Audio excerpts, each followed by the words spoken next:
Noted that Kmart did not have a child groom costume to have brought balance to the situation, so it was very much a child bride. And so I think that, get it off the shelf.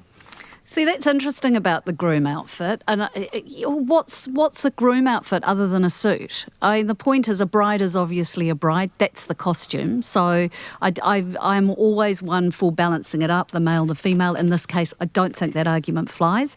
But I'm also sitting on the fence on this because I think anything that is seen to trivialise a really major issue has got to be looked at. But at the same time, we want kids to be kids. I used to use my mosquito net. I grew up in Fiji. I used to use my baby mosquito net as a veil when I was a kid being a bride. So I played at that. And what's wrong with that? Look, I am really sitting on the fence here. David, what's wrong with that? Well, as we've covered, it trivialises a serious issue. Now, no one's saying that children can't use mosquito nets as veils. They're just saying, hey, Kmart as a major retailer, maybe you shouldn't have these things on display and be selling them and actively encouraging something which actually has a horrible subtext to it. Where do you draw the line, though, too? I mean, we've got Halloween costumes coming up as well, and there's some pretty awful, like axes in the head, where do you draw the line of offending someone? I reckon we should have a referendum about it. Oh, you are. I'm not coming on with you again. Well, it does speak to that idea of what sort of fun should we have? What sort of fun is appropriate? I mean, it's a wider issue, isn't it, Ali?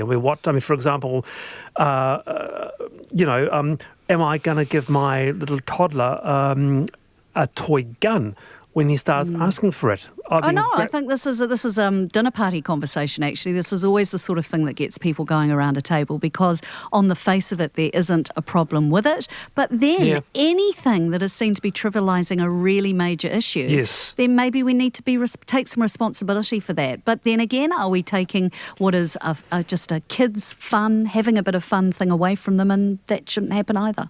So you'd err on the side of this particular, if it's a bride's costume that is deliberately made to fit a 4-year-old or a 6-year-old, perhaps that's not quite right. By definition, you're not going to get a child bride outfit that's going to fit a 23-year-old. I mean, that by definition, it's going to be a young girl wearing it. So, look, I haven't got an answer to that. I don't know.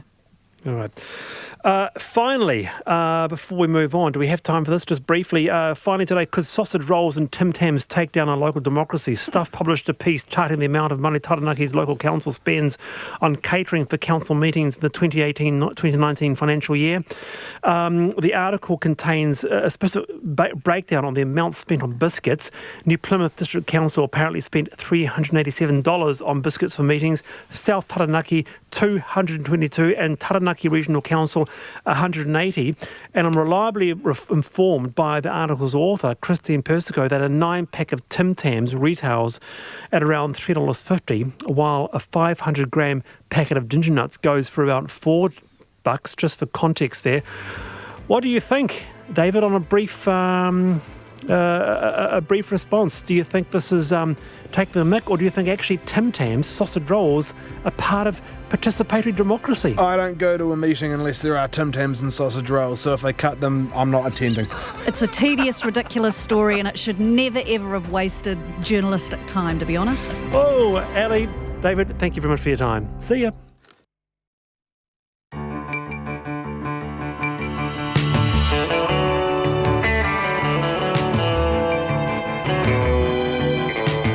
Te whakarongo mai koe ki te reo irirangi o Aotearoa. This is Checkpoint on RNZ National. I'm Lisa Owen. E haere nei, more than 50 hours on, the convention centre fire is under control but still burning. Firefighters hose down the flames from cranes, and attention turns to the 8 million litres of potentially contaminated water that's flooded the basement car park. Has the government sold out to farmers with a new emissions deal for agricultural polluters? A botched people smuggling operation leaves 39 people dead in the back of a truck east of London. The Greens strike an 11th hour deal on anti-terrorism legislation after Labour and National can't. The war of words before the war of the roses. The All Blacks and England coaches trade barbs. And who gets the gold medal for line dancing at the Kaumatua Olympics? Check us out live, Channel 83 on Sky. RNZ News at 5. Kia ora, ko Susana Leata tēnei. Millions of litres of contaminated water is being pumped from the basement of the Sky City Convention Centre into Auckland Harbour. A vast quantity of water has poured through the burning building over 3 days as firefighters got a massive blaze on the roof under control. Auckland Council does not know how contaminated the 8 million litres of water is, and for now it is being pumped into the stormwater network, which goes into the viaduct basin. Katie Scotcher reports. Council staff are testing the water to find out if it is safe enough to instead be pumped into the wastewater network, and results are expected this afternoon. A hazard warning has been put in place for St Mary's Bay. Auckland Council's Nick Viger says the water in the basement is about 1.5 metres deep. One of the reasons we're pumping out at the moment is that there's a number of cars in the car park, and so in fact to let the water get up to a high level is going to increase the risk of contamination. Fire crews have been working inside the building for the past 24 hours. They have also been using aerial appliances and cranes so they can tackle the fire from the roof. Area Commander Murray Binning says crews are shifting into a recovery phase, which involves crews working actively to locate and extinguish hotspots in the roof structure of the building, and also any fire that is in the interior of the building. Murray Binning says they are looking at reducing the cordons in the city centre, but restrictions will remain around the convention centre. I tamaki makoto, ko Katie Scotcher aho. Firefighters are in good spirits as their efforts to tame the Sky City blaze run into a third day. Otara Fire Station Senior Station Officer Brendan Irwin says staff morale is still high and firefighters are keeping fuelled on public donations of food and drink. We're all in good spirits. It was a long day yesterday, but we've refreshed our crews, and everyone's in good spirits, and the public are being really friendly and helpful as well. Keeping out of the city's helped with us getting staff and equipment in. Brendan Irwin from the Otara Fire Station. Meanwhile, the general manager of the hotel next door to the convention centre says they have no idea when they'll be able to reopen. There is a lot less smoke over the central city now, but still a haze. Paul Murter from the Albion Hotel says they're all shocked by what's happened and it's caused some major headaches. We've basically had to evacuate the building and relocate any guests that we had. And any for upcoming bookings, we've also had to relocate all our guests, keep our doors closed, obviously for safety reasons, because obviously we can't have anyone in the building while this is all going on. Paul Murter says the fire will have a big financial impact on many nearby businesses. And the Auckland District Court will be closed again tomorrow over concerns about air quality. The Ministry of Justice says 40 staff have been relocated to the North Shore, Manukau and Waitakere District Courts to help disperse the caseload. The Justice Minister says National's conduct on an issue of national security has been an absolute disgrace. Andrew Little was trying to get National support for new terrorism legislation, but negotiations broke down with both sides accusing the other of irresponsible politicking.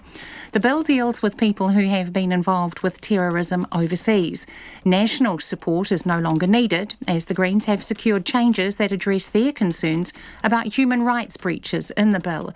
National has criticised Mr Little for not negotiating in good faith, but Andrew Little says National's behaviour is shameful. And I think New Zealanders are entitled to look at the National Party and ask themselves, is this a bunch of people you want responsible for the country's national security?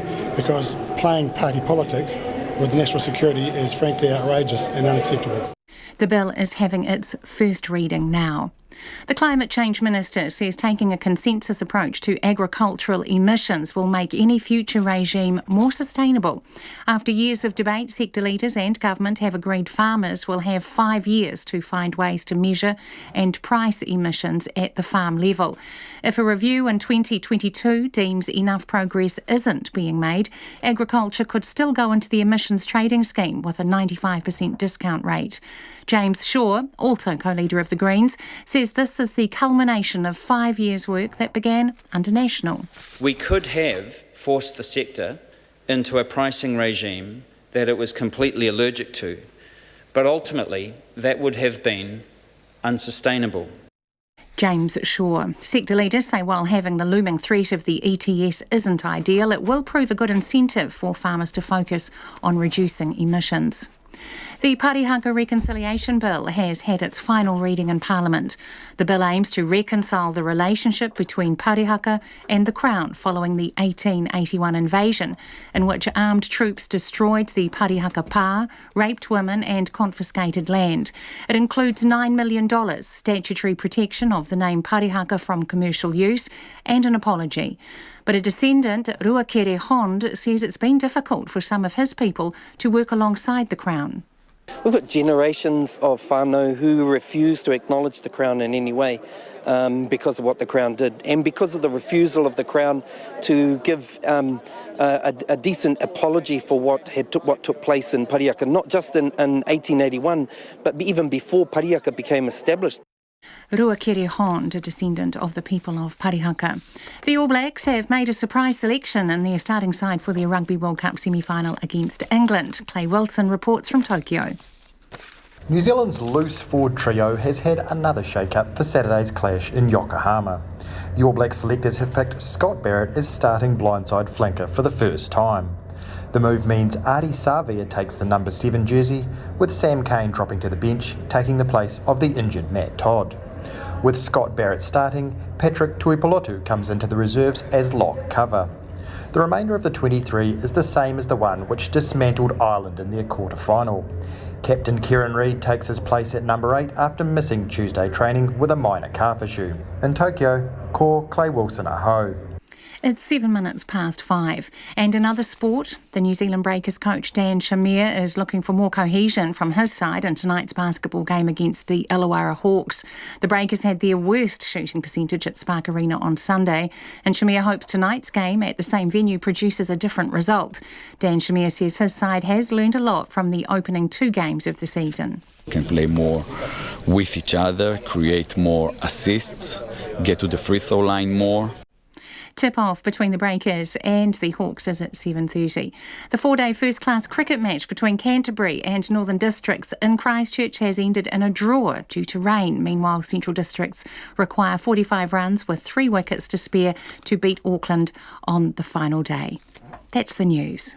No breaks, no punishment? There's no doubt they got off scot-free for something that's really serious. If this is how NZTA treat all operators, that they come across this sort of stuff, then drivers are screwed. No plans to stop chasing young drivers? Let me just reiterate that the fleet driver has the opportunity to stop as soon as they're signalled to do so. Power to the people. Life and death is, after all, the ultimate existential question, so every New Zealander surely must decide for themselves. The Big Questions, Morning Report, weekdays from 6, on air and online. Then on 9 to noon, the university students have designed a system to prevent drownings in rip currents.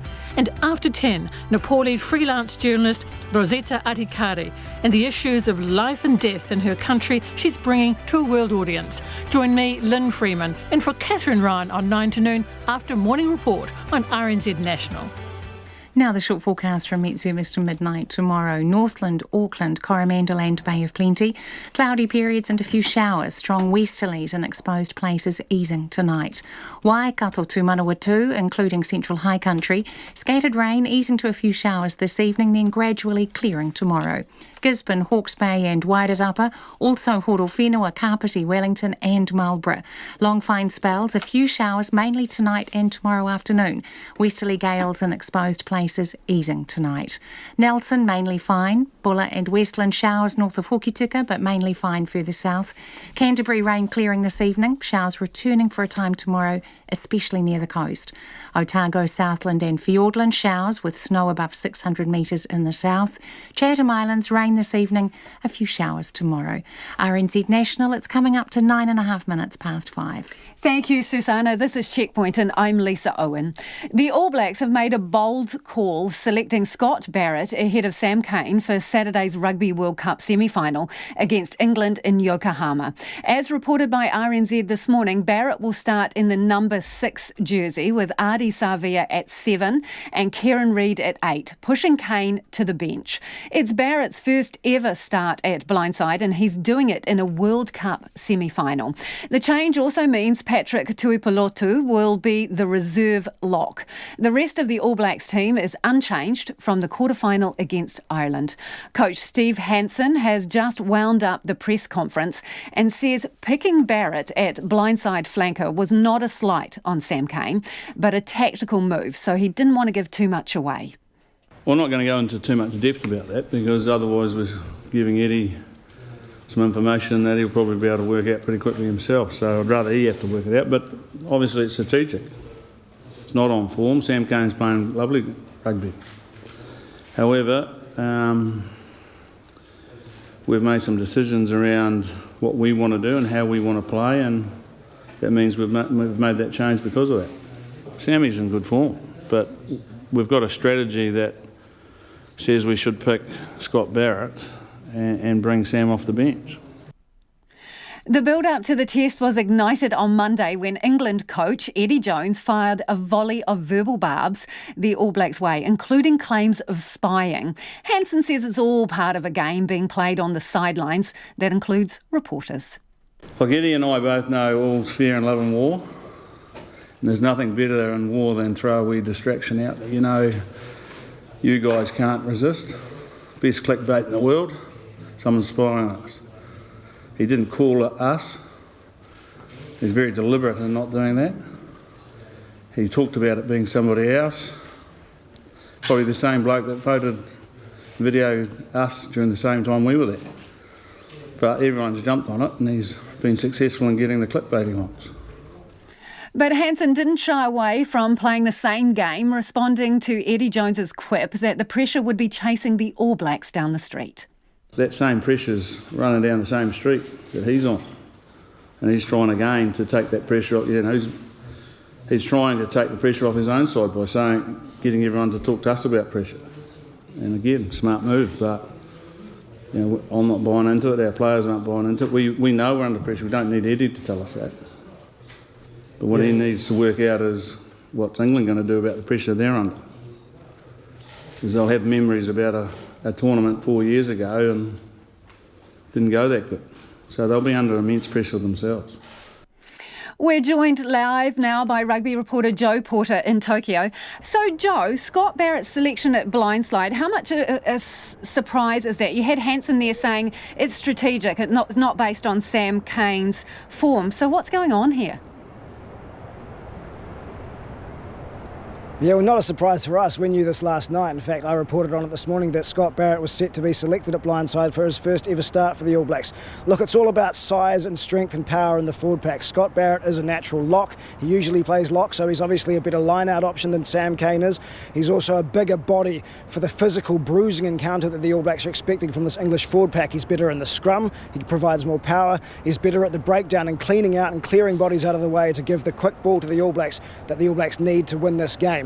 The English forward pack is a big, brutish forward pack. They're going to try and slow down the All Blacks' ball, suffocate them, so to speak. Scott Barrett is there to clean them all out of the way, to make sure that that doesn't happen, and that halfback Aaron Smith gets quick ball out to the back line, because the All Blacks have the advantage in the back line. They have some guys that can really set this game alight, and they will look to use all kinds of attacking variations to break this English defence down. The English have been very, very strong on defence, almost impregnable when they beat the Wallabies in the quarterfinals. That is where they will look to attack this game. That is where they know they are very, very strong. The All Blacks want fast ball. The All Blacks want clean ball out of the rucks, and they don't want anyone getting in the way of that. So Scott Barrett, his big physical body, his physical presence, he's a niggly player. He likes the combative stuff. He's going to get in there and show these English forwards exactly what he's made of, and so that's why he's been picked ahead of Sam Cane. Just a bigger presence to fight brute strength with brute strength against these English forwards. Okay, so there's obviously a huge amount of interest in this game. Was that reflected at the press conference?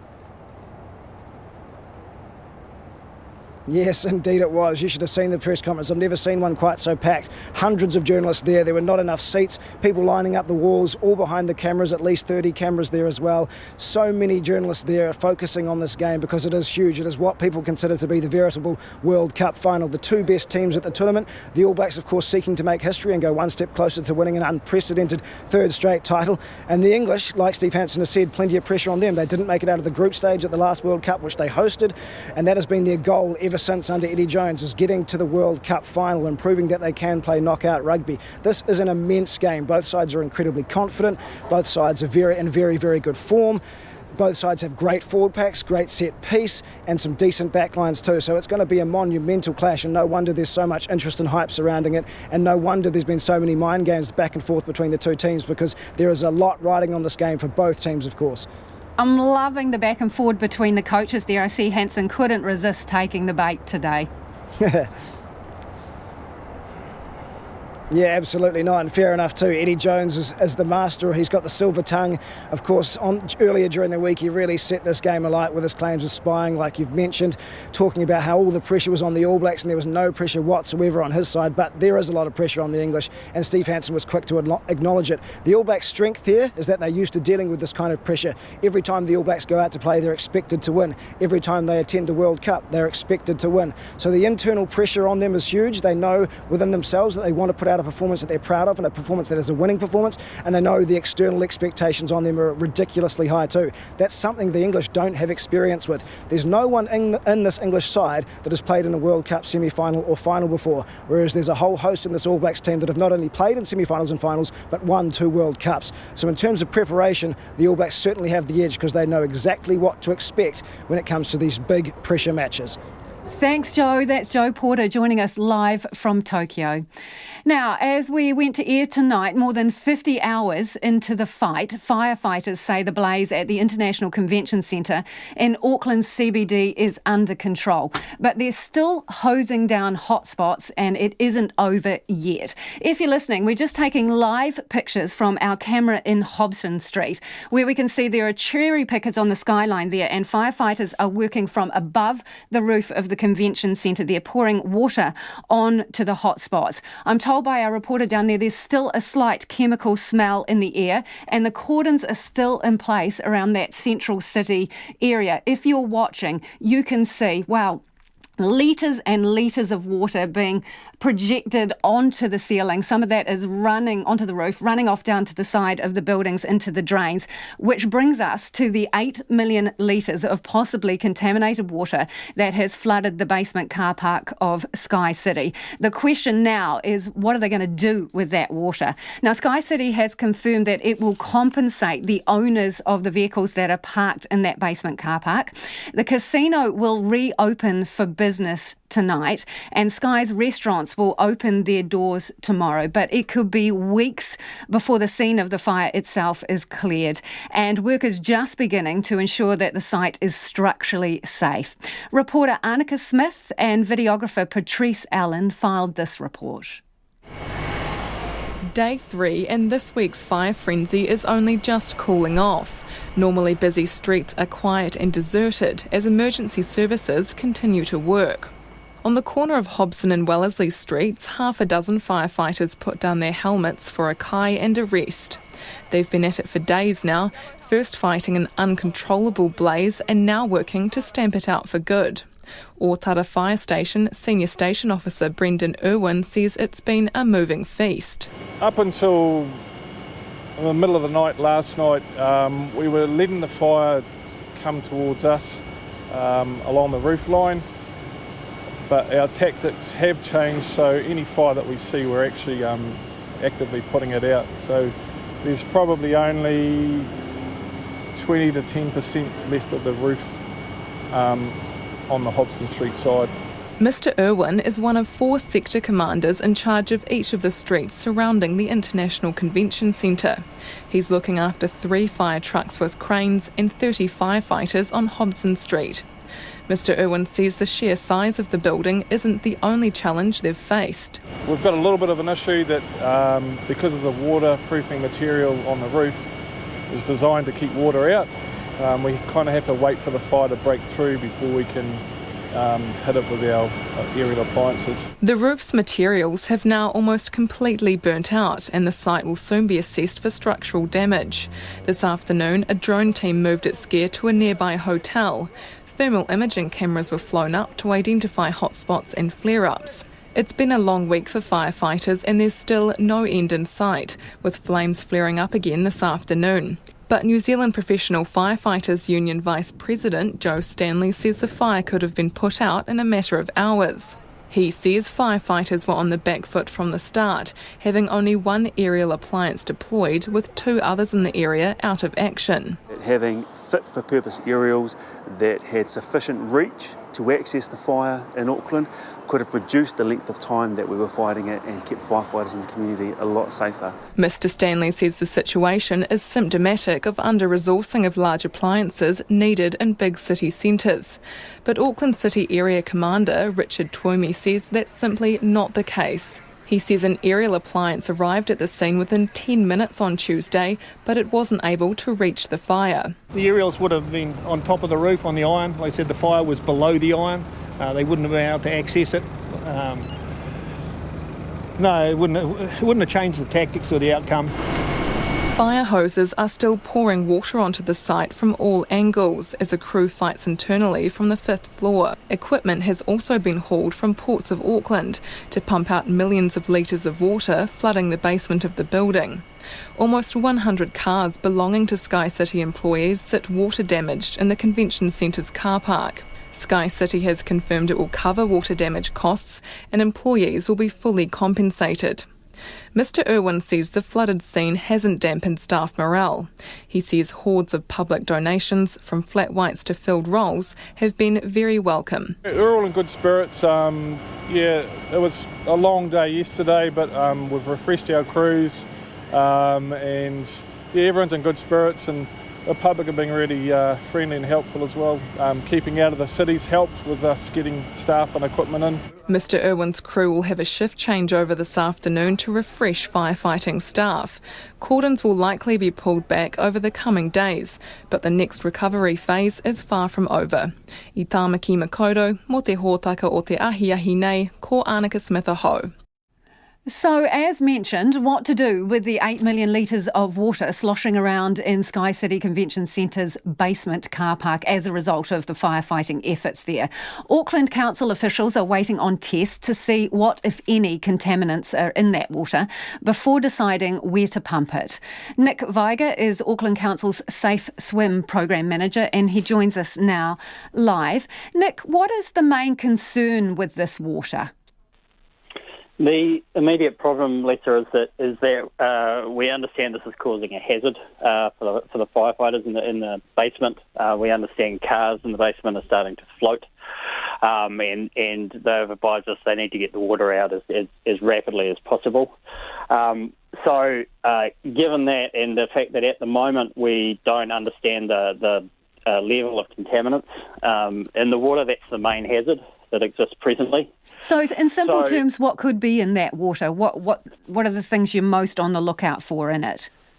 We're most concerned about a whole lot of combustion products, as a result of the fire. So things like volatile organic compounds are the tests, and hydrocarbons are the tests that we're doing to understand the immediate chemistry of the water. Hydrocarbons, sorry to interrupt, Nick, but just in simple terms, so hydrocarbons, are you meaning like, petrol oil. And other fuels, oil, okay.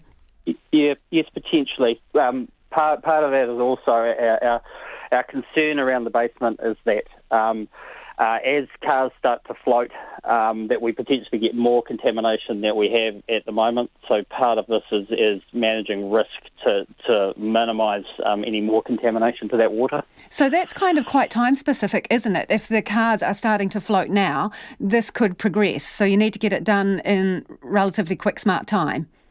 Yes, it's urgent, definitely. So where is runoff going at the moment? So most of the runoff from the water that the fire and emergency New Zealand are putting on there, most of that is ending up on the street. There's obviously and that's going into the stormwater network and has been for several days. So straight to the ocean, basically, untreated. Yes, basically, as in any fire event, and that's been happening for a few days. We think that the risk of that is relatively low. There's obviously potentially some toxins in there, but our main concern at the moment is the proportion of the water that's ended up in the basement of the car park, which we believe, because it's made its way down through the fire areas of the convention centre, we're concerned that that'll have a higher level of toxic compounds in it. So you're waiting for test results, some due back later tonight and some in the morning, correct?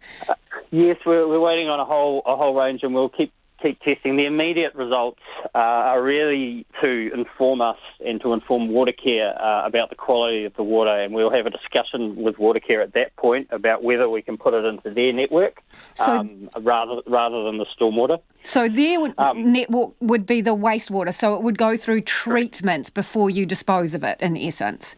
Yeah, correct. So that's ideal. Obviously, no one wants to put this untreated into the harbour. The other part of that, of course, is that if we can get this water into the wastewater network, eventually it will end up at the Margaret wastewater treatment plant, and at that treatment plant they have biological reactors. So the key. So what are biological reactors, Nick? They're effectively living reactors. So they have biological organisms that are removing the contaminants from the system. They're a key part of the wastewater network. And the risk is for Watercare, if there's toxins in that water that will effectively kill off the microorganisms in those biological reactors, then that will compromise the whole wastewater system. So that's the key issue we're addressing at the moment in terms of whether we can put it into the wastewater. So if you can't go down that route, will it go straight to the ocean? It will, as long as we have to relieve this immediate hazard in the building, obviously. So we're taking all the measures that we can to minimise that hazard. We've got oil booms in the basement itself to try and mop up any hydrocarbons that are there, and we're also pumping from the middle of the water column. So we're trying to avoid pumping any contaminated sediment out of the basement, and we're trying to avoid pumping any contaminated oils. But in essence, depending on the results of this test, there's still a possibility that you may have to discharge contaminated water straight into the ocean. We are currently discharging into the but at a greater volume. To relieve the hazard. Yeah, look, we have to keep discharging to remove the immediate hazard. It's a health and safety issue, and it's needed to proceed with the recovery. Obviously, as soon as that immediate problem is gone, we will stop pumping. Okay. But in the meantime, we have to continue to do it. So we have that water will currently be coming out around the Viaduct Basin. We've put a safe swim hazard alert in that to warn people that the water's potentially contaminated, and we'll just keep reviewing that situation. Appreciate your time this evening. That's Nick Viger, who is Auckland Council's Safe Swim Program Manager. As he said, they're waiting on tests there about that water, 8 million litres of it in the basement of the car park at Sky City. It is 27 minutes after 5 and you're with Checkpoint on RNZ National. We're keen for your feedback on anything you've heard on the program tonight. You can text us on 2101, tweet us at Checkpoint RNZ or email checkpoint@rnz.co.nz. Environmentalists are accusing the government of selling out over its deal with farmers. Agriculture makes up nearly half of New Zealand's carbon emissions, but under a new plan unveiled today, farmers won't have to start paying for them until 2025, as long as each farm works to find ways to measure and price those emissions. If farmers are not able to find suitable alternatives in that time, they can be forced into the emissions trading scheme, where they will pay for just 5% of their emissions. Here's our political editor, Jane Patterson. Farmers won't have to start paying for their emissions until 2025, as long as they make progress in finding ways to measure and price at the farm level. If a review held in 2022 deems the sector isn't making enough progress, it could still go into the ETS at the processor level. Even then, in line with Labour's coalition deal with New Zealand First, they'd only carry 5% of the cost. The Prime Minister Jacinda Ardern says the new plan means New Zealand can now get on with actually reducing emissions rather than debating how to do it. That we never again see tractors roll up the front steps of Parliament, that we never see those who take action and strike on Parliament's forecourt asking whether or not we've built consensus that will last. This agreement will stick. The Greens co-leader and Climate Change Minister James Shaw says this is the culmination of 5 years' work that began under National. We could have forced the sector into a pricing regime that it was completely allergic to, but ultimately that would have been unsustainable. I believe that the agreement that we have reached, underpinned by the legislative fallback position outlined in the Emissions Trading Reform Bill, reflects a level of consensus that we have never before reached in New Zealand. Dairy NZ Chief Executive Tim Mackle says the prospect of joining the ETS in 2025 is not ideal, but will be a strong incentive. It's unfortunate that the threat of entering the ETS remains on the table, but we're willing to put that to one side. We want to focus on the priorities. There's a lot of work to be done in the short and longer term, and we'll be getting on with the job of delivering on our commitments. But more generally, he welcomes the plan. To achieve tangible on-farm change and hope that it might provide a blueprint for the way we work together to solve other environmental challenges such as water quality moving forward.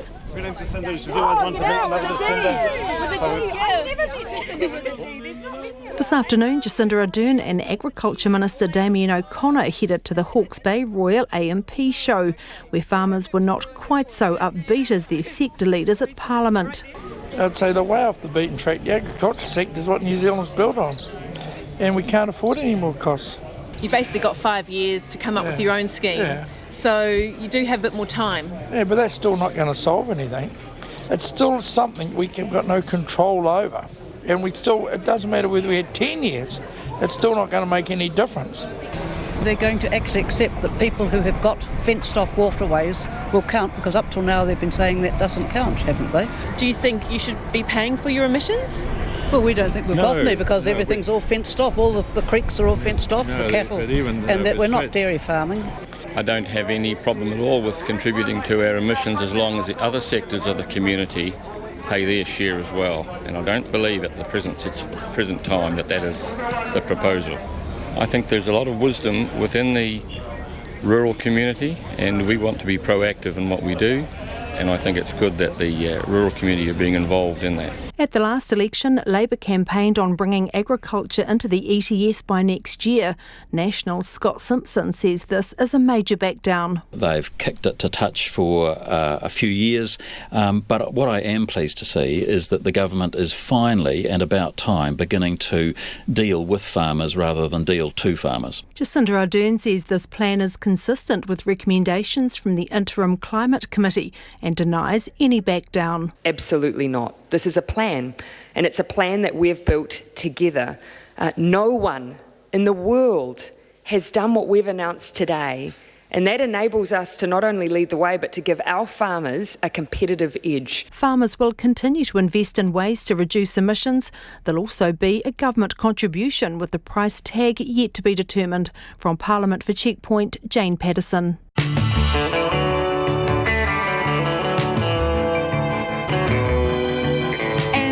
Get to the headlines with Susanna. Greenpeace says the government's emissions trading scheme shows the pleas from tens of thousands of New Zealand students for climate action have fallen on deaf ears. Under the plan, farmers won't have to start paying for their emissions until 2025, as long as they make progress in measuring and pricing them. Greenpeace has labelled it a backdown, but Jacinda Ardern denies this. Millions of litres of contaminated water is being pumped from the basement of the Sky City Convention Centre into Auckland Harbour. A vast quantity of the water has poured through the burning building over 3 days as firefighters got the massive blaze on the roof under control. Justice Minister has accused National of not negotiating in good faith over new terrorism legislation. The bill deals with people who have been involved in terrorism overseas. However, National support is no longer needed, as the Greens have secured changes that address their concerns about human rights breaches. New Plymouth Police have arrested a man after reports of a drive-by shooting near a shopping centre at about 1 o'clock. Senior Sergeant Phil Quinn says a two-door sports car fitting the vehicle's description was seen in West Town shortly after, and it fled when approached by police. A man was arrested after fleeing the crash scene, and a firearm was recovered from the car. Wellington commuters face significant delays after a crash between a car and motorcycle on State Highway 1 at Kaiwharawhara. Police say the crash was reported just after 4:30, and it's likely the motorcyclist has been seriously injured. Transport Agency says 2 northbound lanes are blocked and emergency services are at the scene. Commuters should delay travel or use the Hutt Road as an alternative route. In sport, the All Blacks coach Steve Hansen has looked past incumbent loose forward Sam Cane for his starting 15 for Saturday's Rugby World Cup semi-final against England. Scott Barrett, Adi Savia and Kieran Reid will start in the loose forward trio instead, with Cane as cover on the bench. Those are the latest news headlines from RNZ National. Our next news and weather update is at 6. Thanks, Susanna. If you're just tuning in, this is Checkpoint and I'm Lisa Owen. And it's time for business now with Nona Peltier. Nona, Booking.com, they're taking a stake in a software company called Serco, not to be confused with the prison operators. What's the deal? Definitely not prison operators. No, this company offers a travel software. And so it's an app type of thing. It's good for, executive travel, that kind of thing. Booking.com has taken a cornerstone stake in the company. They're investing $17.5 million.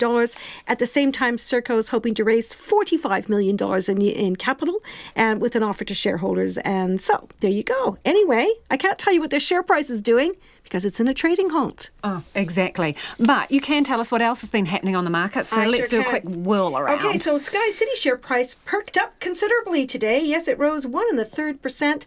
Late in the day after a 3 o'clock update from people on the ground talking about how the condition of the building is and so on. Sounds not so bad structurally. And so that was a positive for the market.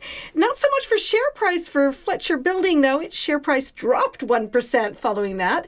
So go figure. I guess what's good for Sky City is not always good for Fletcher Building. And the dollar you've got for us, Nona? Yes, the Kiwi is trading at 64 US cents, 93.6 Australian and 49.6 British pence. Overall, the NZX Top 50 index fell 0.2%, down 22 points to 10,832. Thanks, Nona. Nona Peltier with our business wrap there. Now, the Green Party has struck an 11th hour deal on anti-terrorism legislation after a breakdown in negotiations between Labour and National. The tough measures clamping down on returning foreign fighters, like the so-called bumbling jihadi Mark Taylor, had hit a roadblock with a war of words breaking out between the Justice Minister, Andrew Little, and the opposition. With the Greens on board, the government now no longer needs the support of the National Party to get it across the line. Our political reporter Joe Moyer has been following today's developments. Andrew Little has been on a full-scale attack against the opposition after it provided its support to the Terrorism Suppression Bill, but then followed up with a raft of proposed changes. I've never seen the kind of jiggery-pokery that the National Party has played in the last week over legislation like this. Outrageous, disgrace, unacceptable. There's no letting up from Mr Little when it comes to describing the behaviour of the National Party this week. An absolute disgrace. And I think New Zealanders are entitled to look at the National Party and ask themselves, is this a bunch of people you want responsible for the country's national security? Because playing party politics with national security is frankly outrageous and unacceptable. The bill proposes a boost of government powers to deal with people trying to get back to New Zealand after fighting for extremist groups or having helped their cause. The matter has taken on some urgency with the changing situation in Syria. The Greens had refused to back the bill because it relied on definitions, such as terrorism, from countries that don't have the same standards as New Zealand. But after some last-minute negotiations, Greens Justice spokesperson Golriz Garaman says the parties reached a consensus. We have achieved our bottom lines, and a very happy consequence of that is that the National Party's really knee-jerk sort of archaic George Bush kind of rhetoric and the changes that they were suggesting has been eliminated altogether. National have been seeking changes around lowering the age, extending the duration and giving authorities the ability to lock up people for 72 hours on arrival in New Zealand. National's Justice spokesperson Mark Mitchell says the Greens' support will mean an even weaker bill.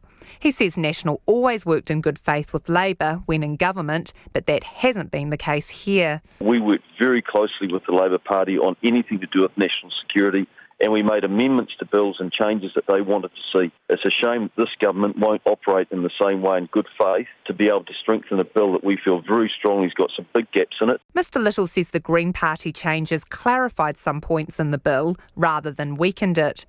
Asked whether this week's fallout with the National Party had damaged the two parties' ability to negotiate in the future, he momentarily forgot his fighting words. Well, there's the old, adage about, can't remember what the old adage is now. Anyway, you only allow yourself to be let down once. He got there in the end. It's kind of once bitten, twice shy. That was the adage I was looking for. Mr Little says he wants a shortened select committee process to get the bill through by Christmas. But Amnesty International wants the government to put the brakes on. Executive Director Meg Durand says balancing human rights in any law is too important not to take the time to do it properly. It looks to us like they are designing legislation around a few extreme cases, and that's never a good way to make legislation. So we want to make sure that there's enough chance for robust consideration. The bill's first reading is underway in Parliament. From Parliament for Checkpoint, Joe Moyer. UK police are investigating a horrific discovery east of London, the bodies of 39 people crammed inside an abandoned truck container. It's not yet known who they are and where they came from. A 25-year-old truck driver from Northern Ireland has been arrested on suspicion of murder, but many believe this is the work of professional people smugglers. The BBC's Ed Thomas reports from the port facility where the truck was found. Just before 1:40 a.m, paramedics call police. The doors of the lorry container had been opened. Inside, 39 bodies. 39 lives. People with hopes and ambitions. The youngest was a teenager. That's tragic, absolutely terrible, yeah. It's such a shame. Obviously trying to get over here for a better life. It is heartbreaking for me. Feels very sorry for them. It's horrible. It's quite difficult to believe. That's happening quite close to the place where you're working every day for many years. We've obtained this CCTV from 1:13 a.m. this morning. Close to where it was found, the lorry passes at speed. The final moments before its journey ended. When paramedics arrived, all 39 people were pronounced dead. The trailer is believed to be refrigerated, with temperatures as low as -25. This is as close as the police will allow us to the lorry, and all morning forensic teams have been coming and going from that tent. We still don't know who put these people on the lorry. We don't know exactly how they died. All we know is that the lorry was found here in the early hours of this morning. We know the truck was registered in Bulgaria. Police said the trailer arrived on a ferry from Zeebrugge in Belgium into Purfleet on the River Thames, docking just after midnight. The driver of the lorry has been named in Northern Ireland as 25-year-old Mo Robinson. He's being questioned on suspicion of murder. This matter has attracted national and international interest, and it's absolutely imperative that the operation is conducted with the utmost respect for the 39 people who've lost their lives. Grays is at the centre of a huge haulage network, where the lorries are stopping overnight and people are coming out of them. Some here are shocked but not surprised. This cabbie says he and his colleagues are often approached by desperate people. All they do is they come up, they can't speak English, they hand you a phone, you speak to someone on the other end of a phone and they ask you to take them to an address. It's normally round by London. I've seen 6 people getting out of the back of a lorry in the same location. This man didn't want to be identified. As is my best friend, seen people running out of a lorry and scattering in all directions. He walks past the place where the lorry was found most mornings. It seems everybody's had experience that I know, especially in that area in particular, and it just seems to be a thing that no one seems to care about. Today, the Prime Minister and Labour leader Jeremy Corbyn spoke of their shock and sadness. This is an unimaginable tragedy and truly heartbreaking. I know that the thoughts and prayers of all members are with those who lost their lives and their loved ones. All of us should just think for a moment what it's like to be a police officer or a firefighter to open that container and have to remove 39 bodies from it and deal with them in an appropriate and humane way. The lorry and the people still inside have been taken away. Police said their dignity and finding their loved ones comes first. Ed Thomas reporting. More than 100 years since armed constabulary troops desecrated the peaceful Taranaki settlement Parihaka, the Crown is owning up to its wrongs and the people of Parihaka are starting to heal. About 200 people arrived at Parliament today for the final reading of the Parihaka Reconciliation Bill, a law which aims to strengthen Parihaka's relationship with the Crown. Te Aniwa Huri Hanganui and visual journalist Dom Thomas were there. The sound of haruru, ceremonial drums, echoed across Parliament's forecourt today as descendants of Parihaka arrived to hear the final reading of the Parihaka Reconciliation Bill. Their tupuna were victims of one of the most horrific Crown invasions in Aotearoa's history. Armed troops pillaged homes, raped and molested women, stole land and wrongfully imprisoned their chiefs Te Whitio Rongomai and Tohu Kākahi. The events of 1881 still too painful for many to revisit. We've got generations of whānau who refuse to acknowledge the Crown in any way. Because of what the Crown did and because of the refusal of the Crown to give a decent apology for what took place in Parihaka, not just in 1881, but even before Parihaka became established. The numbers of times that Parihaka, the community that became Parihaka, were attacked by the Crown and they were maintaining a peaceful community. Ruakere Hond says the Parihaka Reconciliation Bill is a step toward mending a fractured relationship with the Crown. It includes $9 million, statutory protection of the name Parihaka from commercial use, and an apology. Speaking in Māori, Mohi Apo says it's now up to the Crown to ensure the relationship from here on is an enduring one. Ia hata mahi I muri mai. Ko ia te pātai rere rā I roto i a mātou. Ia hata mātou, me koutou ia hata te krauna me mātou. Ka mutu tēnei wahanga, ko te mahi nui kei te āpōpō kei reira ke pēr, te piringa ka ki te atu I te tūnotanga mai. MPs in the House today acknowledged the people of Parihaka for their courage and resilience. But the Minister of Māori Crown Relations, Calvin Davis, says Parihaka's story did not end in 1881. The story of Parihaka did not finish in 1881. It did not finish in 2017. And it does not finish here today. And as we heard Ruakere say earlier this afternoon, e hara tēnei ko te rangi whakamutunga, engari ko tēnei te whakamutunga o te timatanga. The final reading of the bill was an emotional moment for many of Parihaka's young people too. Kurt Kormene summing up the occasion in just one word. Unity. Unity for our people. We've waited a long time for this to happen. This is the first time we've actually come together as a maunga, as Parihaka, to come and celebrate this day, this special day that we've been waiting for. So the impression for us today is celebrating our day with the nation, because when we say that, Parihaka belongs to everybody. He says Te Whitio Rongomai and Tohu Kākahi would be smiling down at his people today. Mo te hōtaka o te ahiahi, ko te aniwa, huri hanganui, aho. It's about 12 minutes away from 6. I'm Lisa Owen and you're with Checkpoint on RNZ National. The government is under pressure to limit harm from measles as it spreads to vulnerable Pacific Islands countries. In Samoa, an outbreak was declared after a toddler died in Apia's hospital of suspected measles. Now the virus has reached Tonga too. Jenny Meyer reports. Last night, Tonga's government officially declared a measles outbreak. Its Public Health Chief Medical Officer, Dr Reynold Ofanoa, said the kingdom had 68 confirmed cases as of Wednesday.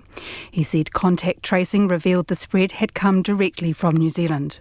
Majorities of the cases that we had initially were members of a national rugby team, players who visited New Zealand from our schools, who visited New Zealand to play some games during the month of September, and then the first case contracted the disease while in New Zealand. Dr Ofanoa says Tonga is fortunate to have previously achieved herd immunity to measles with over 95% vaccination rates. He's confident this will lessen the severity of measles for Tongans. But he urges the public to check immunisation status and get jabs prior to travel. Meanwhile, in Samoa, the government issued a release this week. To date, we've been notified of 169 suspected measles cases since September, with 153 in Opolu and 16 reported from Savaii. Of the total, 7 have been confirmed for measles last week. In addition, we have 83 specimen results pending and 1 suspected measles-related death. Speaking from Apia, after the measles-related death of the toddler last week, the Deputy Director-General of Public Health, Dr Robert Thompson, called on New Zealand to step up. If the outbreak in New Zealand is not under control anytime soon, then we will still continue to see a prolong with the measles outbreak here. Because now, because of the travelling public, so many Samoans coming from there to here and so many coming from here to there. Pressure on the New Zealand government to help its Pacific neighbours address the growing viral outbreaks was also underscored by the opposition Associate Health spokesperson, Dr Shane Retty.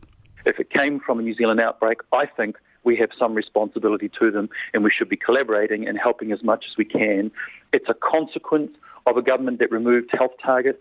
It's a consequence of a government that missed the multiple warning signs that we were due for an outbreak, and here we are today with nearly 1,800 cases of measles, and now we're exporting it as well. Simply not good enough.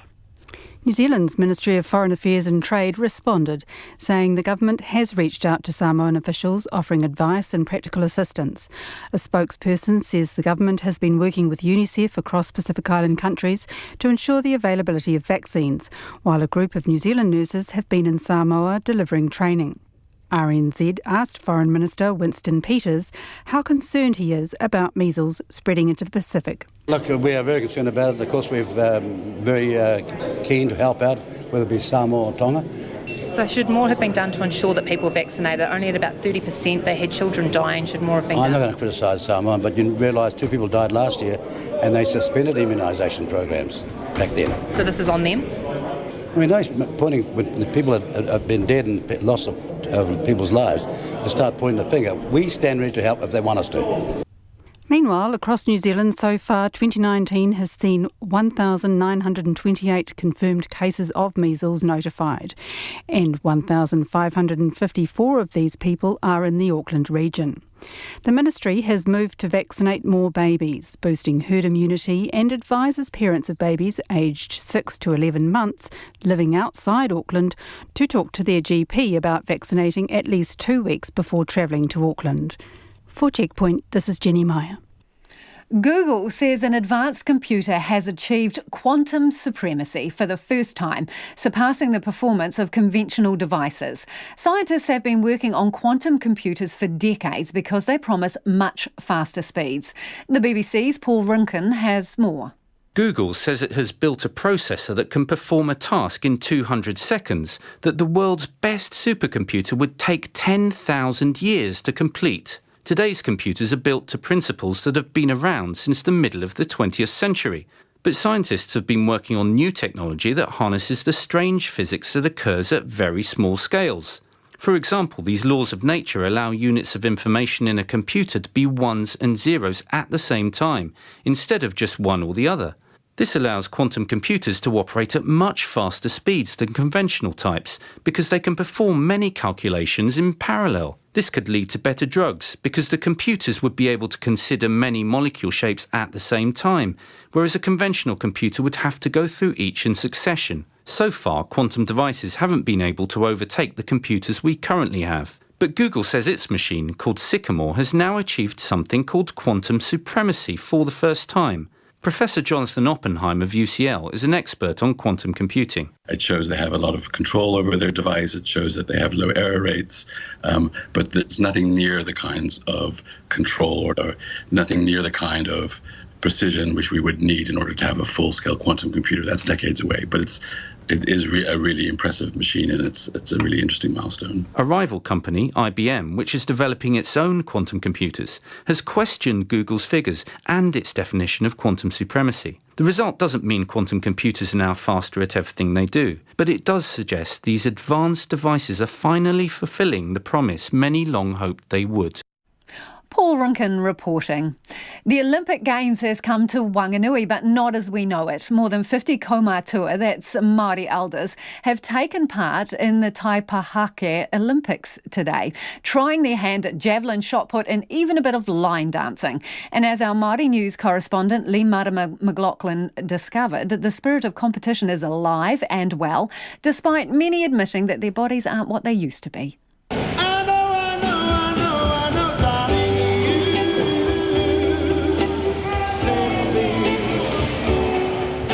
Nothing like a live DJ and a good playlist to get the blood pumping.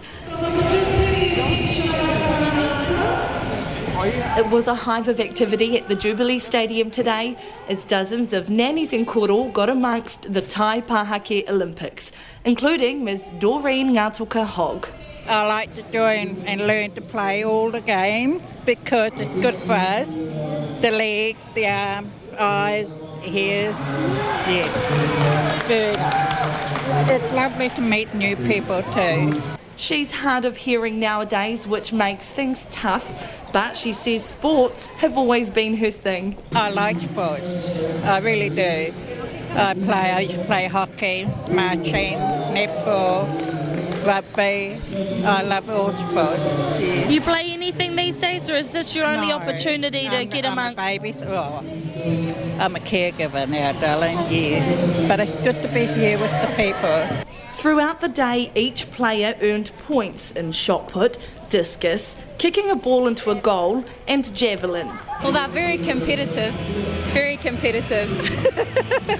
So what are you running for them this morning? Oh, it's javelin. Javelin with like a noodle stick thing. We're doing, what is it? Shot put. Yeah, shot put. Yeah. How's it going? Oh, we've got one so far. 1 point. It's fun. So what's the highlight of today for you? See how many points I can get, I think. What do you reckon you're going to excel in today? A lot. I done 4, and I had a strike, and I done it on my strike. That was Trudy Harris, who kicked 4 goals despite a past stroke, leaving her with a limp. She was one of many kaumatua who didn't let their ailments get in the way today. 84-year-old Rona Marshall cast her Zimmer frame aside and was helped up to kick a few goals. Oh no, I just love being here, even though I'm not 100%. No, but I just the thought of being here makes me feel good. Like any official sporting event, first aid respondents were on standby. Sandy Taylor says this is serious business. We had to tailor the activities that they do because sometimes they get too hard out and can injure themselves quite easily. But you can't take the competitive out of them.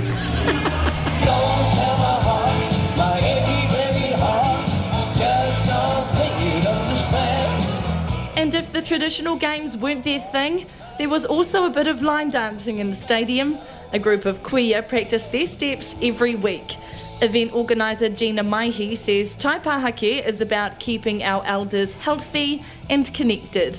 There's something for them to come to and a meeting place and just them mingling. You know, I'm so proud of them for coming out and a bit of wakawanangatanga.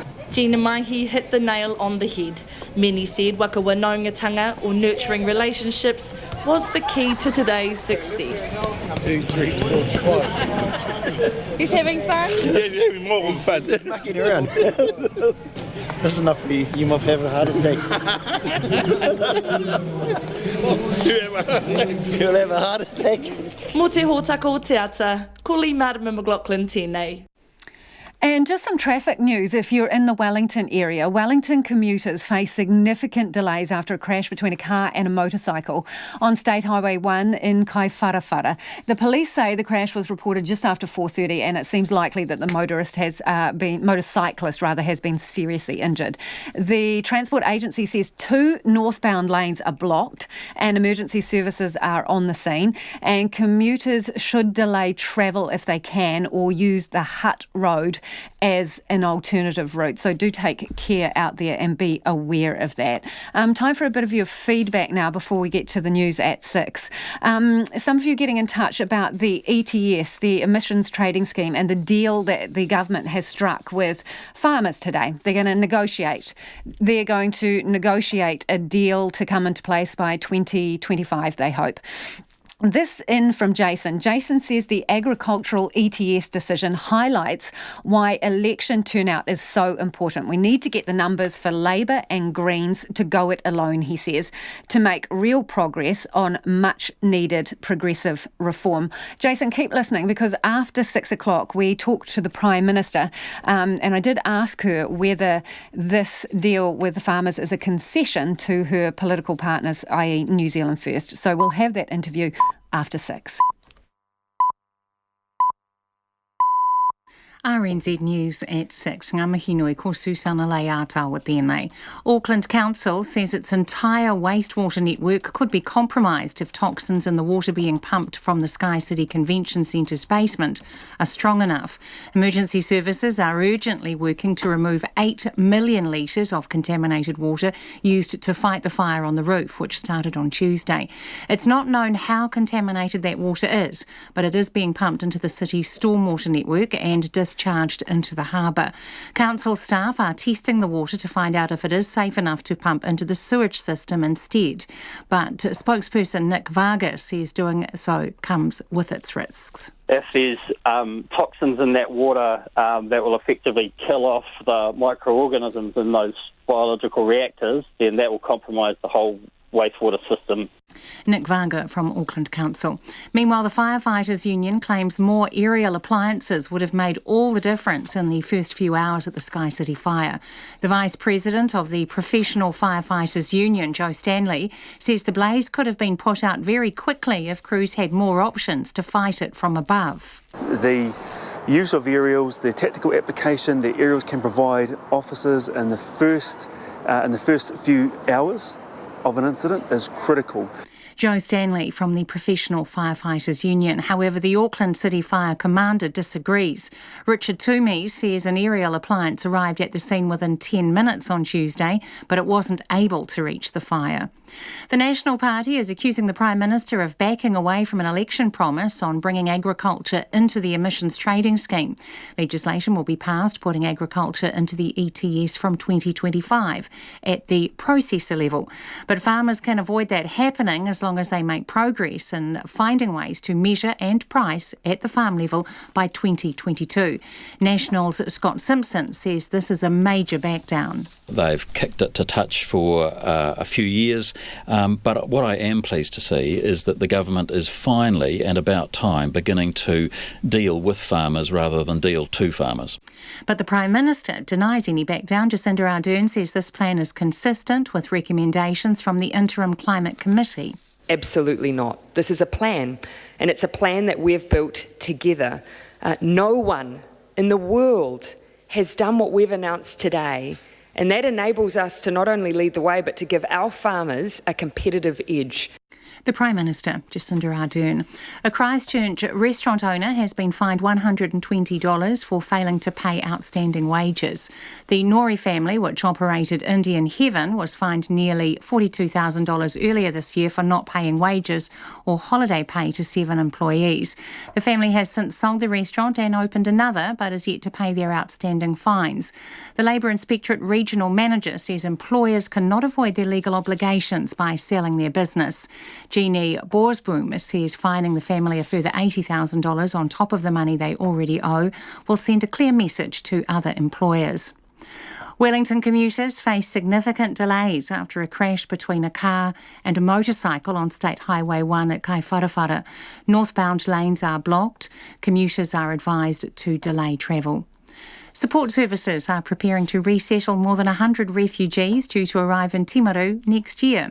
The Ministry of Business, Innovation and Employment announced today that the Red Cross, Presbyterian Support South Canterbury and Safer Ashburton will support refugees throughout the country. The settlement locations announced in May include Timaru, Masterton, Levin, Ashburton and Blenheim. Liz Nolan from Presbyterian Support South Canterbury says she's looking forward to having up to 5 families arrive every 8 weeks from April.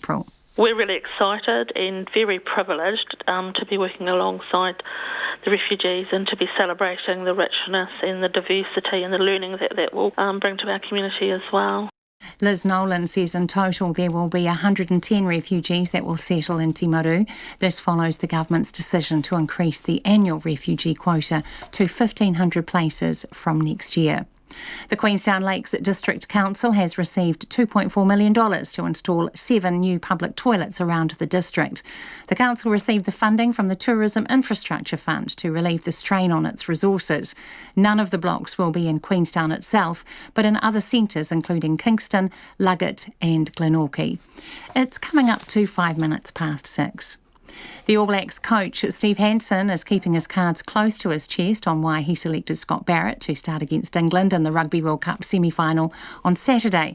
Barrett comes into the loose forward trio in place of Sam Cane, who's been moved to the bench for the injured Matt Todd. Aside from that, the starting lineup for the All Blacks is unchanged from last week. Hansen was reluctant to give much away when asked about the selection at the team's press conference. Well, I'm not going to go into too much depth about that because otherwise we're giving Eddie some information that he'll probably be able to work out pretty quickly himself, so I'd rather he have to work it out, but obviously it's strategic. We've made some decisions around what we want to do and how we want to play, and that means we've made that change because of that. All Blacks coach Steve Hansen. The Australian Rugby League captain Boyd Cordner says his new look side is determined to create its own slice of history when they take on New Zealand in Wollongong tomorrow night. The Kiwis won the most recent clash between the two sides last year, 26-24. Cordner says the Australian side, which has 5 debutants, is determined to reverse that result. We've spoken a bit about a lot of players that have retired now. That was a big part of this team, so yeah, it's definitely us to take that forward and to make our own bit of history now. The Australian Rugby League captain Boyd Cordner. And in American baseball, the Washington Nationals have taken a 2-0 lead over the Houston Astros in the best-of-7 World Series. Washington won today's game 12-3 and returning to an earlier story, 2 northbound lanes out of Wellington that were closed after a crash in Kaiwharewhara have reopened, but commuters still face significant delays. That's the news. Tonight on Nights, Damien Christie travels to Italy to find out what the arrival of the brown mammated stink bug there means for fruit growers here. Motoko Kakubayashi is on the line from Japan, reeling from Typhoon Hagibus, but revelling in its Rugby World Cup success. And eMusic Culture Ambassador Paul Barrington on the music of Drexciya, not so much underground as underwater. On Nights with me, Brian Crump, after the news at 7. On RNZ National. Now the short forecast from Met Service to midnight tomorrow. Northland, Auckland, Coromandel and Bay of Plenty. Cloudy periods and a few showers. Strong westerlies in exposed places, easing tonight. Waikato to Manawatu, including central high country. Scattered rain, easing to a few showers tonight, then gradually clearing tomorrow. For Gisborne, Hawke's Bay, Wairatapa, Horowhenua, Kapiti, Wellington and Marlborough. Long fine spells but a few showers, mainly tonight and tomorrow afternoon. Westerly gales in exposed places, easing this evening. For Nelson, mainly fine weather. Bulla and Westland showers north of Hokitika but mainly fine further south. Canterbury, rain clearing tonight, showers returning for a time tomorrow, especially near the coast. Otago, Southland and Fiordland, showers with snow above 600 metres in the south. Chatham Islands, rain tonight, a few showers tomorrow. RNZ National, it's coming up to 8 minutes past 6. Thanks, Susanna. Thanks for tuning in. This is Checkpoint and I'm Lisa Owen. The government has announced what it's calling a world first to ensure the agricultural sector is responsible for its emissions. But will it be enough to keep farmers and environmentalists happy? Under the plan, the farmers won't have to start paying for their emissions until 2025, when it's hoped by that time the sector will be able to measure their emissions at the farm level and avoid being part of the ETS. However, the sector isn't off the hook. Political reporter Charlie Dreber has the details. Today, the government announced a compromise with farmers. It will leave them out of the emissions trading scheme, but only if they can make enough progress towards measuring their own emissions on the farm by 2022. Federated Farmers Climate Change spokesperson Andrew Hoggard says meeting that deadline won't be easy. 2022 is going to be pretty damn tight to be able to have these sort of things in place. You know, our hope will be if we're showing good progress on this, then they'll keep working on it. I mean, the reality is there's going to be quite a lot of technical science work that the government's also going to need to validate. So some of the challenges might not be the industry meeting its commitment, but the government may also struggle. Andrew Hoggard says he's not too pleased about the possibility of being forced into the ETS in 2025 or sooner. Obviously, we're not thrilled about that. We would rather that wasn't there. We're kind of committed to coming up with this alternative arrangement. But obviously, that's sort of the price we have to pay to get the chance to do our deal. But Greenpeace says it's a sellout. Campaigner Jen Toop says the government committed to include farming in the ETS, and this is a back down. We see it as a major sellout. We think the government has buckled to lobbying pressure from the dairy industry and big agribusiness. Agriculture is our country's biggest climate polluter, so an emissions trading scheme without the sector in it is a bit of a joke. Jen Toop says the ETS is not as much a threat to farmers as they are making out. They should have brought agriculture into it with at least 5%, because including agriculture in the ETS at 5% would have actually only meant that dairy farmers would pay 1 cent per kilogram of milk solids extra than they're currently. And I really don't think that paying just 1 cent per kilogram of milk solids was too much of a big ask for our biggest climate emitter to have to front up. But Climate Change Minister James Shaw says it is not a back down. I'm introducing legislation into the House that will make New Zealand the first country in the world to legislate for agricultural emissions pricing. And that is remarkable. And James Shaw says the pressure is as much on the government as the agriculture sector to get the balance right. There is a lot of good work that has already been done that we can build on. But we do need to have accountability mechanisms, not just for the sector, actually also, but for ourselves, to say in this partnership, we have to make progress. If the farmers and the government can't agree on an acceptable pricing regime, the sector will be swept into the ETS by 2025. From Parliament, for Checkpoint, Ko Charlie Drever, DNA. I spoke to the Prime Minister Jacinda Ardern before we came to air this evening and asked her about today's announcement. Have you sold out? Absolutely not. Our goal is to reduce emissions, to stay within 1.5 degrees and to get to consensus, and that's exactly what we've delivered today. How? How have you delivered that? Well, we've set out a plan now where by 2025 we will be the first country in the world that has a pricing mechanism for agricultural emissions. No one in the world has done that yet. We've done that not only together, we've built consensus around it and established a plan to get there. Ultimately, our goal has to be to maintain the position as exporters to the world of being sustainable food producers and setting out a path for how we will comprehensively deal with climate change within agriculture is part of that. You could have done that, sustained our position as food producers and on the world market by introducing agriculture to the ETS. I mean, the government's own research shows that it would have only cost dairy 1 cent per kilo of milk solids, 1 cent per kilo of beef, and sheep I'm 1 cent. I'm happy to clarify. So we have done that. So what the Climate Commission came out and said was ultimately the goal has to be reducing emissions. Doing that farm by farm is the best way to go, because that way we can incentivise and reward emissions reductions farm by farm. We all agree on that. The Climate Commission said actually doing that is going to take us 5 years to establish the infrastructure. We agree, so we've set down in legislation 2025 is our goal for when every farm will come in farm by farm. Then we've got what do we do in the next 5 years. Now, the Climate Commission looked at this idea of a processor levy, which is what you're talking about, the price per kg of milk solids. They actually described that as the best-worst solution. It's not ideal because it's a levy that doesn't actually incentivise behaviour change. It doesn't necessarily mean you bring down agricultural emissions. So what we went to the farming community and said was, actually, what is going to do that? If we can't actually hit what is the end point till 2025 because we just don't have the infrastructure yet, what do we do in the in-between time?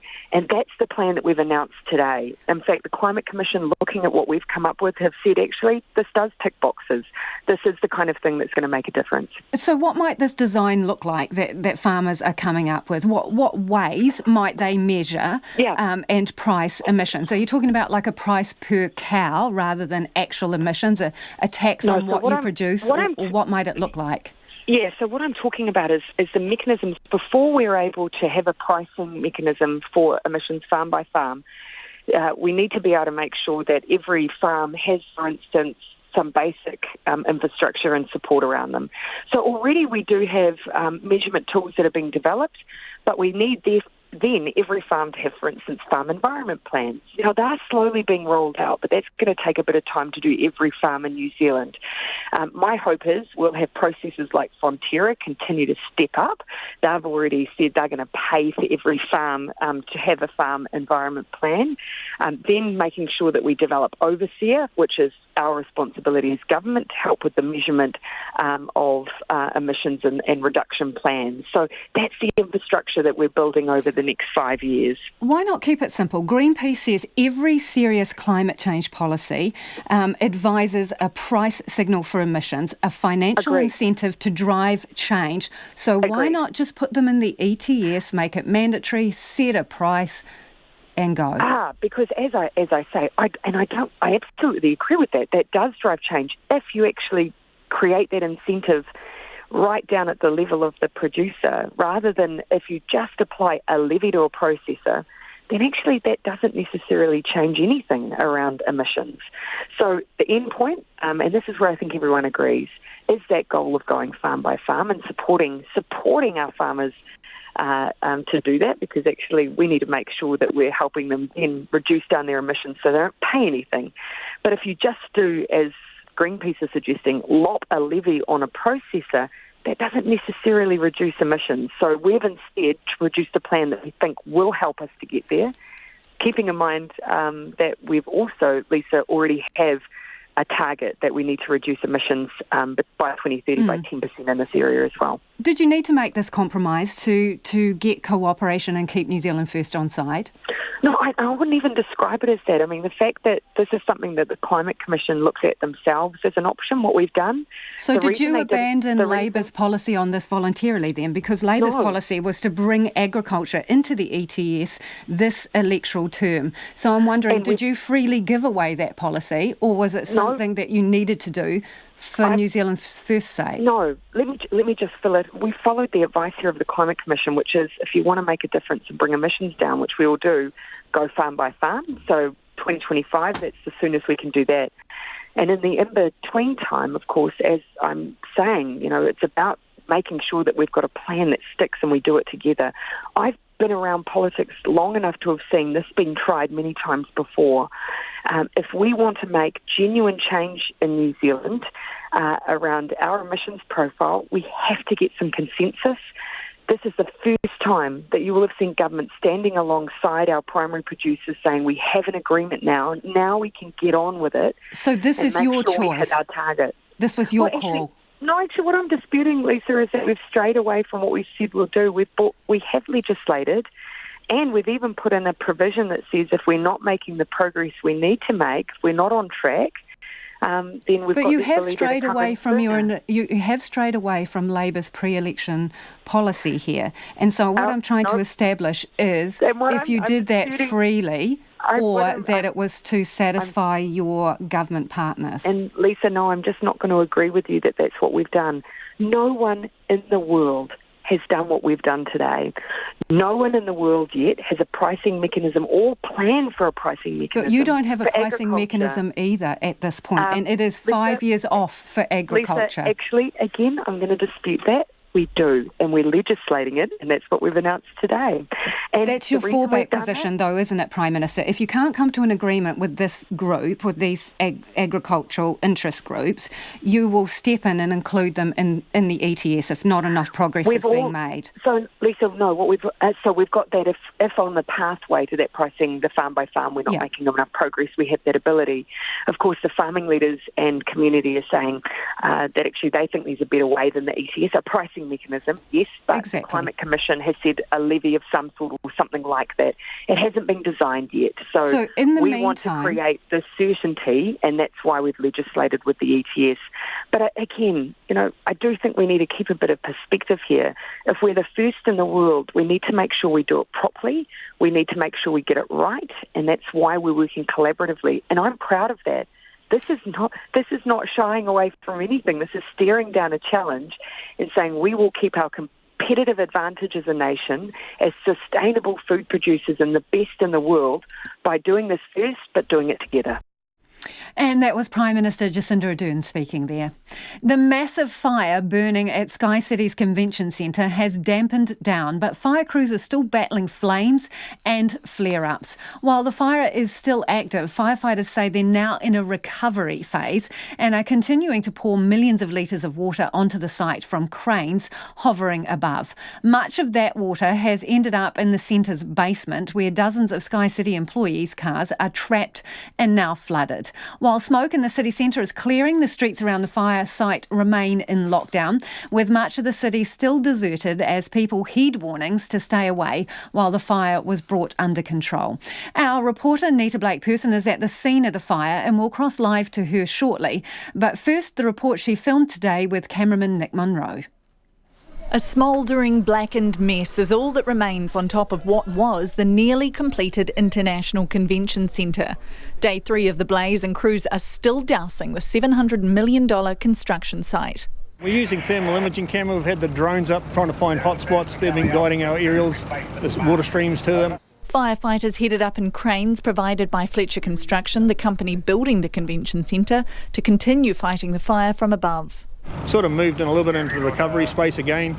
We're working with Fletchers and we're removing a lot of the iron that's loose that potentially the wind could get hold of. We're pumping out the basement, working with Auckland Transport, trying to get the roads open. So yeah, we're in a lot better place than we were yesterday. Fire and Emergency Area Commander Richard Toomey says it took firefighters more than 40 hours to bring the blaze under control.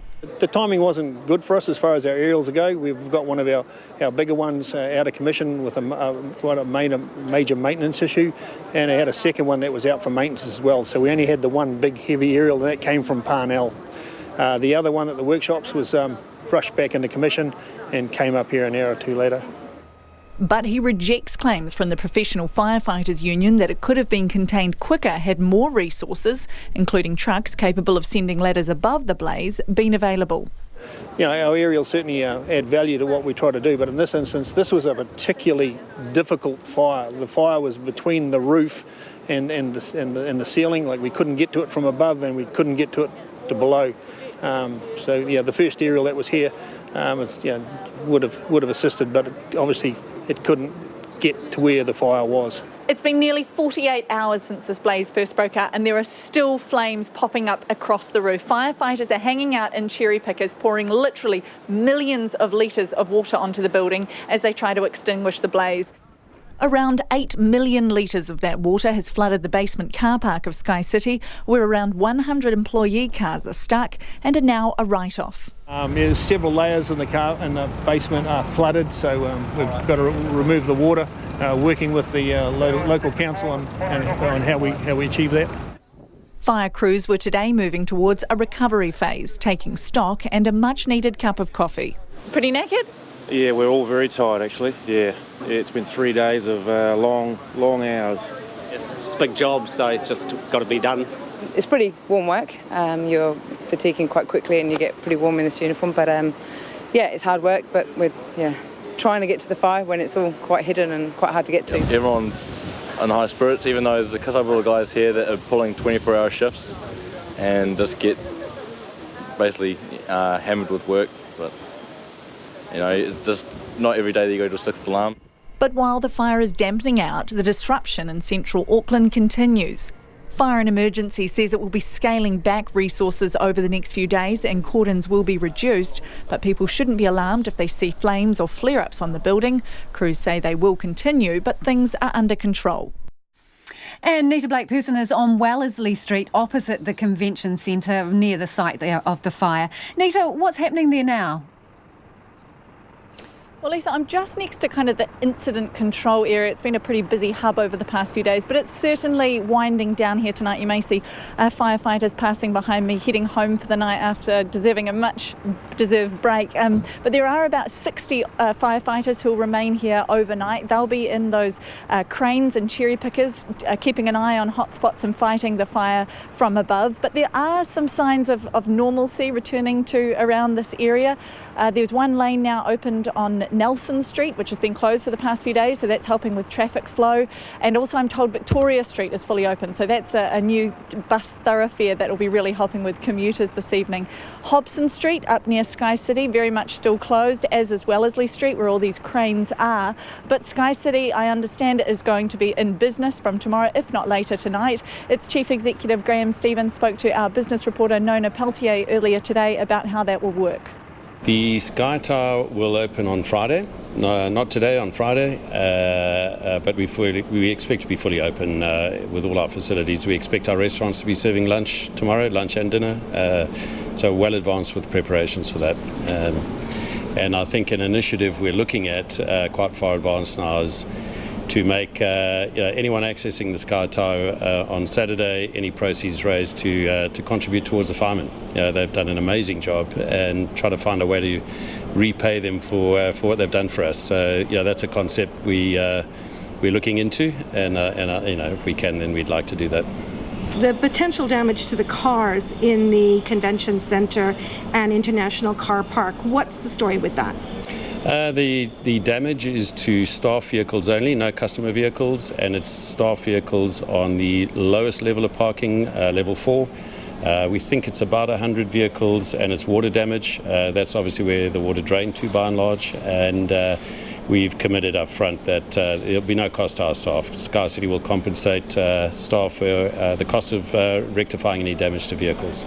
Is that an insurance issue or something that you can help them with no matter what? It's something we'll help them with no matter what. We expect ultimately we can claim under our insurance policy, but we're not waiting for that. We've up front said to the extent there's damage to staff vehicles, then we'll rectify that. What about for subcontractors, tools that are stuck in the building? Look, I think that's more of a question for Fletcher's. Fletcher's subcontractors, and I've heard Fletcher saying that they'll be assisting subcontractors in that regard, but that's really for them to address. Now, there's been some conflicting reports about the way the evacuation was carried out immediately after the fire broke out. Have you heard that? I've heard a lot about it, and reflecting on it, I don't think we'd do anything differently. Our buildings were cleaner air environments than outside on the street. We evacuated staff and customers in a phased fashion, not all at once. We evacuated the casino where the bulk of our staff and customers were early, well ahead of any advice to. In fact, we never received advice to evacuate anyone. The only advice we got from emergency services is that the air at all times was not dangerous to humans. So despite that, we decided to evacuate, and I'm really happy we did. First phase, the gaming area, which had the highest volume of people, it was difficult to get our staff off premise because their cars were in the basement. The only exit was off Albert Street, which is under construction with the CRL, and the cleanest air in our environment was on that side in the convention space, down in the atrium to start with, and then up in the convention. So we took our staff there as a holding pattern, organised taxis for them at our cost, and exited people as and when the taxis could get them off premise. We also, for what it's worth, provided them with a taxi fares to get back in for those of you who had to get back in. So with full hindsight, I think we did absolutely everything. No staff were ever at risk. We started evacuating early. The last premises to be evacuated were the hotels, and the hotels had clean air throughout. I was myself regularly checking, and they were relatively well sealed. So We evacuated guests from their last, and at a point in time when we had alternate accommodation, because to take them out of their hotel rooms and put them in a public space where the air quality was worse, and with no transport to get them to where they were going, we needed to figure out where were they going, figure out the transport, and then we evacuated them last. Round about, my guess is 7:30 at night, we got the last guests settled. In terms of the complaints the union made about some staff being told that they would have to take annual leave, that sort of thing, are those issues that you're aware of? And if so, is this something that you would review to see whether or not those things were carried out correctly? Look, I think my observation would be look at whence and where those comments came from. And there's no substance to them whatsoever. I was involved in the immediate decision to say staff will be compensated, they will get paid for shifts worked, for shifts rostered and not worked, actually.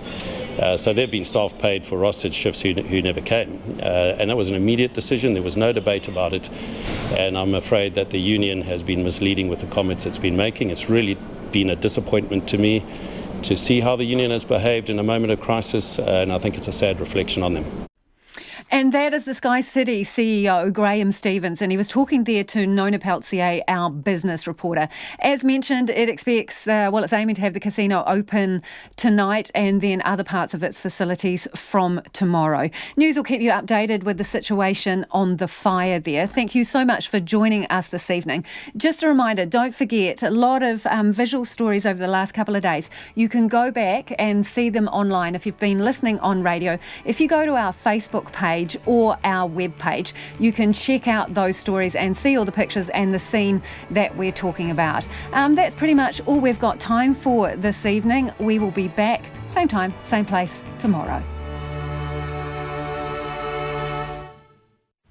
RNZ News headlines at 6:30. Legislation that would strengthen powers to clamp down on foreign fighters returning to New Zealand has passed its first reading in Parliament. Auckland Council says toxins in water pumped from the burning Sky City Convention Centre could compromise its wastewater network. New Zealand First has claimed responsibility for an emissions trading scheme concession that means farmers won't have to start paying for their emissions until 2025. And 2 northbound lanes out of Wellington that were closed after a crash in Kaiwharawhara have reopened, but commuters still face delays. Those are the headlines. Our next news will be at 7. Take the pulse of the day's news every weeknight at 10. Well, even if it was just water without the contamination, it's likely that things like chipboard linings on walls and carpets and ceiling linings and so on would need to be replaced. Live with local, national and international stories as they happen. Sort of looks like we've got a government that is not really able to get very much